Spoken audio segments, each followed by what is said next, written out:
Champions ট্রফির group পর্বের বাকি 2 ম্যাচ খেলতে রাওয়ালপিন্ডিতে বাংলাদেশ ক্রিকেট দল। এ ভেন্যুতে পাকিস্তানের বিপক্ষে টেস্ট সিরিজ জয় টাইগারদের আত্মবিশ্বাস যোগাবে।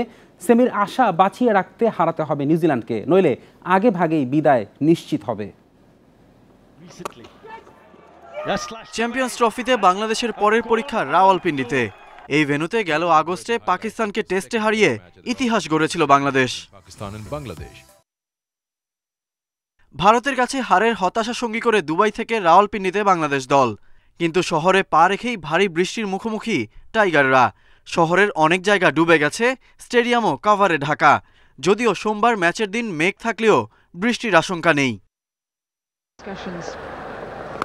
প্রতিপক্ষ নিউজিল্যান্ড ফর্মের তুঙ্গে। ট্রাই নেশন সিরিজে 2বারের পর চ্যাম্পিয়ন্স ট্রফিতে পাকিস্তানকে হ্যাট্রিক হারের স্বাদ দিয়েছে কিউইরা। ফলে বাংলাদেশের জন্য এ এক কঠিন পরীক্ষা। নিজেদের সুবিধার কথা মাথায় রেখে পিচ বানিয়েছে পাকিস্তান, কিন্তু সেটা দারুণভাবে কাজে লাগিয়েছে নিউজিল্যান্ড। ব্যাটিংয়ের পাশাপাশি ওদের বোলিং সাইডও দুর্দান্ত। এ দলটা শিরোপা জয়ের দাবিদার। বাংলাদেশের লড়াইটা যতটা না নিউজিল্যান্ডের বিপক্ষে, তার চেয়ে অনেক বেশি নিজেদের সঙ্গে। ভারতের বিপক্ষে 35 রানে 5 উইকেট হারিয়ে শুরুতেই ম্যাচ থেকে ছিটকে যায় টাইগাররা। একাদশে পরিবর্তনের সম্ভাবনা জোরালো। মাহমুদুল্লাহ ফিরলে বাদ পড়বেন কে, সেটাই বড় প্রশ্ন। নাহিদ রানারও খেলার কথা। অধিনায়ক নাজমুল শান্তর ফর্ম নিয়ে বিব্রতকর পরিস্থিতি তৈরি হয়েছে। এভাবে চললে অধিনায়কই কিনা একাদশ থেকে বাদ পড়ে যান। রাওয়ালপিন্ডির হার্ট পিচে 300-র উপরে স্কোরের খেলা হওয়ার কথা। নিউজিল্যান্ডের সেই সামর্থ্য প্রমাণিত। বাংলাদেশকে নতুন করে প্রমাণ দিতে হবে। Galib Hasan, independent news. আসন্ন ঢাকা প্রিমিয়ার লিগে লেজেন্ডস অব রূপগঞ্জে খেলবেন সাকিব আল হাসান। গেল আসরে শেখ জামালের হয়ে খেলায় রোববার সাকিবের সঙ্গে দলবদল চুক্তির আনুষ্ঠানিকতা সারবে ক্লাবটি, যদিও ডিপিএলে তার খেলা নিয়ে শঙ্কা থাকছেই। এদিকে ড্রাফটের প্রথম দিনে বিভিন্ন দলের সাথে চুক্তিবদ্ধ হয়েছে ক্রিকেটাররা। সরকার পরিবর্তনের পর দেশের মাটিতে পা পড়েনি। একাধিক মামলার আসামি, সবশেষ জানুয়ারিতে গ্রেপ্তারি পরোয়ানা। মোটা দাগে দেশের ক্রিকেট থেকে বিচ্ছিন্ন সাকিব। খেলা হয়নি বিপিএলে, অবৈধ বোলিং অ্যাকশনে জায়গা মেলেনি চ্যাম্পিয়ন্স ট্রফির স্কোয়াডেও। দেশের মাটিতে এখনও খেলতে আগ্রহী সাকিবকে দলে নিয়েছে বিপিএলের ক্লাব লেজেন্ডস অব রূপগঞ্জ। যদিও দেশে ফিরে তার খেলা নিয়ে জটিলতা থেকেই যাচ্ছে, তবে সাকিবকে পাওয়া নিয়ে বেশ আশাবাদী ক্লাবটি। সবচেয়ে বড় আকর্ষণ সাকিব আল হাসান। আমার সাথে কথা হয়েছে, ও আমেরিকাতে ছিল। সো ঘরের ছেলে ঘরে আসতেছে, এটা হলো সবচেয়ে বড় নিউজ। 3rd টেস্ট দিতে যাচ্ছে, ইংল্যান্ডে আসতেছে রোজার মধ্যে। ওই টেস্টে একটা কোচও দিয়েছে ইংল্যান্ডের, এবং সে কোচ এগ্রি করলে সে আবার পরীক্ষা দিবে। ড্রাফটের প্রথম দিনে মিরপুরে দেখা গেছে লিটন দাস, এনামুল বিজয়, শামীম পাটোয়ারিদের। এবারের আসরে ভিন্ন ক্লাবে দেখা যাবে বেশ কিছু তারকাদের। এবারের ডিপিএলে তুলনামূলক কম পারিশ্রমিক নিয়ে খেলবেন ক্রিকেটাররা। বড় তারকারা নির্দিষ্ট ক্লাবে না থাকায় ভালো আসরের প্রত্যাশা অগ্রণী ব্যাংকের হয়ে নাম লেখানো ইমরুল কায়েসের।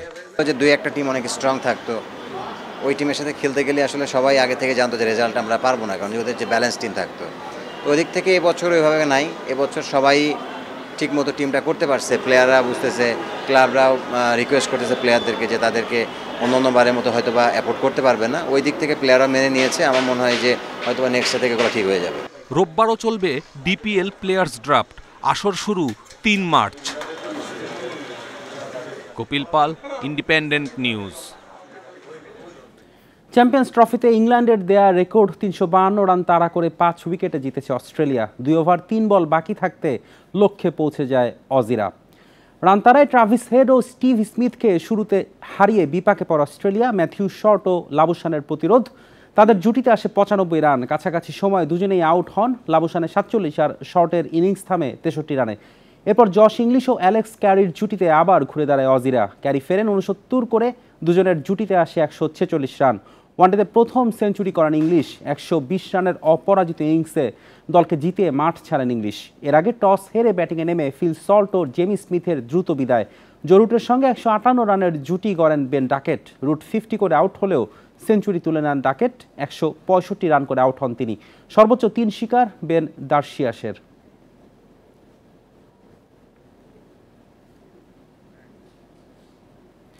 চ্যাম্পিয়ন্স ট্রফিতে কাল ভারত পাকিস্তানের রোমাঞ্চকর লড়াই। টুর্নামেন্টে টিকে থাকতে জয়ের বিকল্প নেই পাকিস্তানের। অন্যদিকে বাংলাদেশের বিপক্ষে জয়ে কিছুটা নির্ভর রোহিতের দল। দুবাইয়ে কাল ভারত পাকিস্তান ম্যাচ শুরু বেলা ৩টায়। পাহাড় সম চাপ নিয়ে ভারতের বিপক্ষে লড়াইয়ে নামবে বাবর রিজওয়ানরা। দীর্ঘ ২৯ বছর পর আইসিসির কোনো ইভেন্ট আয়োজন করেছে পাকিস্তান, অথচ টুর্নামেন্ট শুরুর ৫ দিন না যেতেই আসর থেকে ছিটকে যাওয়ার শঙ্কায় স্বাগতিকরা। নিউজিল্যান্ডের বিপক্ষে পাকিস্তানের ব্যাটিং অ্যাপ্রোচ প্রশ্নবিদ্ধ। ৩২১ রানের টার্গেটে ১০ ওভারে মাত্র ২২ রান তোলে স্বাগতিকরা।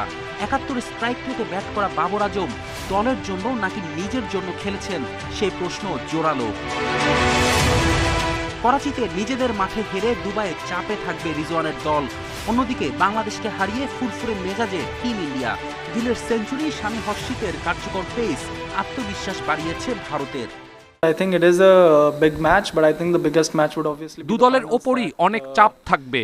জিততে হলে এই চাপ সামলাতে হবে।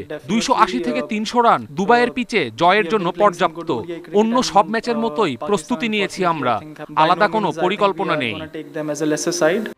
ভারতের উইনিং কম্বিনেশন ভাঙার সম্ভাবনা ক্ষীণ, তবে পাকিস্তান একাদশে নিশ্চিতভাবে পরিবর্তন আসবে। ইনজুরিতে ছিটকে গেছেন ফখর জামান, তার বদলে সুযোগ পাওয়া ইমামুল হককে ওপেনিংয়ে দেখা যেতে পারে। উসমান খানও ফিরতে পারেন একাদশে। দুবাইয়ের স্লো উইকেটে স্পিন শক্তি বাড়িয়ে খেলবে ভারত, অথচ পাকিস্তানের স্কোয়াডে জেনুইন স্পিনার কেবল আবরার আহমেদ। অনেকেই বলছে আমরা কম স্পিনার নিয়ে খেলছি। আমাদের শক্তিশালী দিক পেস আক্রমণ। আমরা তো দল নির্বাচনে পেসারদেরই প্রাধান্য দিব। শাহিন, নাসিম, রৌফ ভারতের বিপক্ষে সেরাটা উজাড় করে দিবে আমার বিশ্বাস। আইসিসি টুর্নামেন্টে এ পর্যন্ত ২১ বার মুখোমুখি হয়েছে ভারত পাকিস্তান, যেখানে ভারতের ১৬ জয়ের বিপরীতে পাকিস্তানের জয় মাত্র ৪টি। তবে চ্যাম্পিয়ন্স ট্রফির চিত্র ভিন্ন। এই আসরে মেন ইন গ্রিন এগিয়ে। ৫ বারের লড়াইয়ে পাকিস্তান জিতেছে ৩ বার। ফেরদৌস ইসলাম, ইন্ডিপেন্ডেন্ট নিউজ। কোচ নারী ফুটবলারদের দ্বন্দ্ব নিয়ে ইতিবাচক আলোচনা হচ্ছে জানিয়েছেন বাফুফে সভাপতি। তবে সাবিনাদের ভবিষ্যৎ নিয়ে এখনই কোনো মন্তব্য করতে চান না তাবিথ আউয়াল। সাফজয়ী নারী দলের ২১ পদক পাওয়ায় গর্বিত তিনি। এমন অর্জনে ক্রীড়াঙ্গনে নারীরা আরও এগিয়ে যাওয়ার অনুপ্রেরণা পাবে বিশ্বাস তার।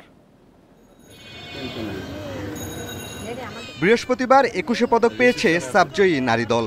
একদিন পর হাতে উঠেছে সাফে তাদের অর্জন নিয়ে লেখা বই, যা বইমেলাতে প্রকাশ পেয়েছে। দেশের জন্য সম্মান বয়ে এনে চারদিক থেকে ভালোবাসায় সিক্ত সাবিনারা, অথচ কোচের বিরুদ্ধে বিদ্রোহে তারাই তৈরি করেছেন অস্থিরতা। নারী উইংয়ের চেয়ারম্যান সব ঠিক হয়ে গেছে দাবি করলেও বাস্তবতা ভিন্ন। ২১ পদকের অনুষ্ঠানে অনুপস্থিত থেকে বিষয়টি যে এখনও অমীমাংসিত তা স্পষ্ট করেছেন কোচ পিটার বাটলার। এমন অবস্থায় সাবিনাদের ভবিষ্যৎ নিয়ে গণমাধ্যমে মন্তব্য করতে নারাজ বাফুফে সভাপতি। আসলে আলটিমেটলি এত বড় অর্জনের পরে তাদের ভবিষ্যৎটা কি বাফুফে? No comment. আমরা একটা পজিটিভ ডিসকাশন আমরা আছি, এন্ড আমি অনুরোধ করছি আমরা আপাতত ওই ডিসকাশন সীমিত থাকি। কোচ ফুটবলারদের দ্বন্দ্বের বিষয়টি এড়িয়ে গেলেও নারী ফুটবলারদের ২১ পদক প্রাপ্তি নিয়ে উচ্ছ্বাস প্রকাশ করেছেন তাবিথ আউয়াল। যে এই পদকটা ফার্দার জেনারেশনকে অনেক ইন্সপায়ার করবে। বাংলাদেশে ক্রীড়া অঙ্গনে যে এখন একটা সমতা আছে, যে খালি পুরুষ হইলে যে খেলতে পারবো বা জিততে পারবো সেটা না, নারী হইলেও খেলতে পারবো, জিততে পারবো, সেই সমতাটা যে এখন ক্রীড়া অঙ্গনে আছে সেটাও অনেকরে সাহস যোগান দিবে। সাবিনাদের ফেরার অপেক্ষায় ফেডারেশন, তবে থেমে নেই নারী দলের কার্যক্রম। প্রীতি ম্যাচ খেলতে সোমবার আরব আমিরাতে যাবে ২৩ সদস্যের দল। দেশের মাটিতে চলছে শেষ মুহূর্তের প্রস্তুতি। পিয়াস সাহা, ইন্ডিপেন্ডেন্ট নিউজ, ঢাকা। বড় জয় দিয়ে বিপিএল ফুটবলের দ্বিতীয় পর্ব শুরু আবাহনীর। ফকিরের পুলকে হারিয়েছে ৬-১ গোলে। যদিও কুমিল্লায় শুরুটা ভালো হয়নি আবাহনীর। ম্যাচের 14 মিনিটে সায়েমের গোলে এগিয়ে যায় ফকিরের পুল। আবাহনী ম্যাচে ফেরে প্রথমার্ধের শেষ দিকে গাজীর ক্রস থেকে লিগে প্রথম গোল করেন অধিনায়ক মোহাম্মদ হৃদয়। দ্বিতীয়ার্ধে নড়বড়ে ফকিরের পুল আরও 5টি গোল আদায় করে নেয় কোচ মারুফুল হকের দল। জোড়া গোল করেন এনামুল, একটি করে গোল করেন ইব্রাহিম, জাফর ও মিরাজুল। দিনের অন্য ম্যাচে চট্টগ্রাম আবাহনীকে 2-0 গোলে হারিয়েছে বসুন্ধরা কিংস। লা লিগায় লাস পালমাসের আতিথ্য নেবে শীর্ষে থাকা বার্সেলোনা। ম্যাচ শুরু বাংলাদেশ সময় রাত 2টায়। এদিকে সেরিয়াতে রাত 1:45 ইন্টার মিলানের প্রতিপক্ষ জেনোয়া। পয়েন্ট টেবিলের চূড়ায় ওঠার হাতছানি বর্তমান চ্যাম্পিয়নদের। সবশেষ ম্যাচ জিতে লা লিগা জমিয়ে তুলেছে বার্সা। 3 থেকে 1 লাফে চূড়ায়। 24 রাউন্ড শেষে ব্লুগ্রানার 51 পয়েন্ট, সমান পয়েন্ট রিয়ালের আর 3-এ থাকা আতলেতিকোর 50। লাস পালমাসকে হারিয়ে শীর্ষস্থান ধরে রাখার চ্যালেঞ্জ কাতালান জায়ান্টদের। সামর্থ্যের বিচারে অনেক এগিয়ে বার্সা। ফর্মে আছেন ইয়ামাল, রাফিনিয়া, লেভানডস্কি, আর মিডফিল্ডের ভার পেদ্রির কাঁধে। তবে লাস পালমাসের কাছে সবশেষ ম্যাচে 2-1 গোলে হেরেছিল সাবেক চ্যাম্পিয়নরা। বার্সার জন্য তাই প্রতিশোধ মিশন। আগের ম্যাচে ওরা দারুণ খেলেছিল, নিজেদের মাঠে ওদের সাথে হেরেছিলাম। সে ভুলগুলো এখন শুধরানোর সুযোগ। এমনিতেও ম্যাচটা খুবই গুরুত্বপূর্ণ, প্রতিটি লড়াই এখন টাইটেল ডিসাইডার। ছন্দ হারিয়েছে ইন্টার, সবশেষ ম্যাচ হেরে শীর্ষস্থান দখলের সুযোগ হাতছাড়া করেছে। তবে একে থাকা নাপোলিও পয়েন্ট হারানোয় আবারও চূড়ায় ওঠার সুযোগ মিলান জায়ান্টদের। এবার কোনো ভুল করতে চায় না বর্তমান চ্যাম্পিয়নরা।